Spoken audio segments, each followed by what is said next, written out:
Subscribe now and press the bell icon. Never miss an update. जय हिंद दोस्तों। परमवीर सिंह, नाम एक काम अनेक। उसी क्रम में उन्होंने एक नया काम शुरू किया, ज्योत्साचार्य का। अब वो भविष्य वक्ता भी बन गए हैं। इसकी शुरुआत हुई अनिल देशमुख से। उन्होंने एक तुर्रा छोड़ा कि सीबीआई स्टेटस रिपोर्ट दाखिल करे। लोग उनसे पूछ रहे हैं कि एसएसआर का क्या हुआ। उसको आगे बढ़ाते हुए सतीश मान सिंधे, उन्होंने भी रिपोर्ट की मांग कर दी। और वो साहब यहाँ तक बोल पड़े कि उनके क्लाइंट रिया चक्रवर्ती को बदनाम किया गया। अब परमवीर सिंह, इन्होंने अपना पीठ भी थपथपाया और भविष्यवाणी भी की। इनका कहना है कि जो ये जांच कर रहे थे उसको सुप्रीम कोर्ट ने भी न्याय संगत माना। मैं जिस सुप्रीम कोर्ट को जानता हूं उसने तो न्याय संगत नहीं माना है। अगर परमवीर सिंह अपना कोई सुप्रीम कोर्ट चला रहे हो तो उसके बारे में कोई कमेंट नहीं कर सकता। उसके अलावा उन्होंने एक दिलचस्प बात ये कही कि सीबीआई का जो स्टेटस रिपोर्ट होगा वो मुंबई पुलिस से मिलता जुलता होगा।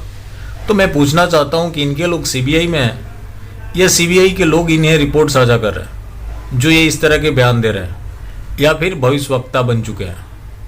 सबसे दिलचस्प ये रहा कि इन्होंने कहा कि मुंबई पुलिस को योजनाबद्ध तरीके से बदनाम किया गया। तो मैं परमवीर सिंह को कहना चाहता हूं, नाम कब था जो बदनाम हो गए, नाम कब था जो अब बदनाम हो गए, कब ढके थे जो आज सरेआम हो गए। तुम देखते रहे और तुम्हारे नाक के नीचे एसएसआर के कत्लेआम हो गए। जो कुछ भी हुआ तुम उसमें बराबर के भागीदार हो। जनता से तुम उम्मीद करते हो कि लोग तुम्हारी इज्जत करें, लेकिन तुम तो नफरत के हकदार हो। अब सवाल है सीबीआई को लेकर, क्योंकि अब तक का जो जांच पैटर्न है सीबीआई और मुंबई पुलिस का मिलता जुलता है। एक फर्क है दोनों में।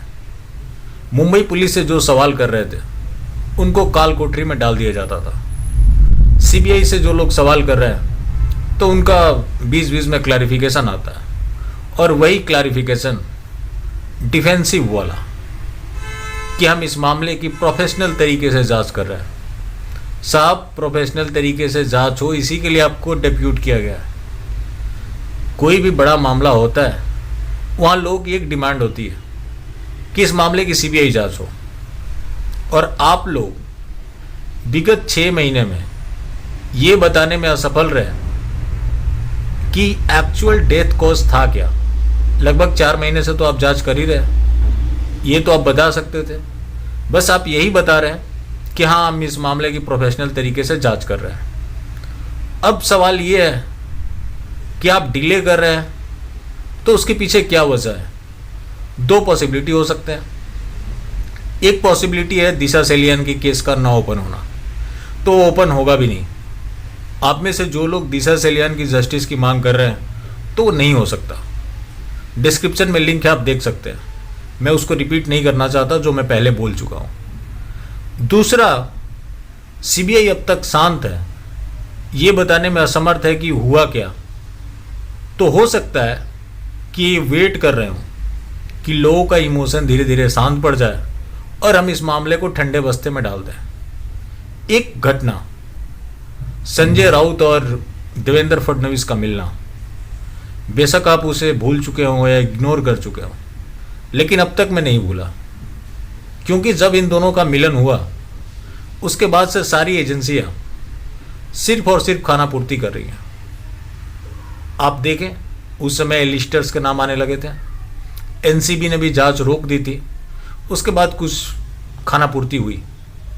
सीबीआई भी उस समय से जो शांति है, हाँ, क्लैरिफिकेशन दे रहे हैं, तो उसका कोई मैटर नहीं है।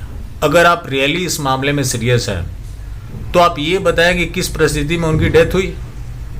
उसके बाद भी लंबा चौड़ा प्रोसेस है।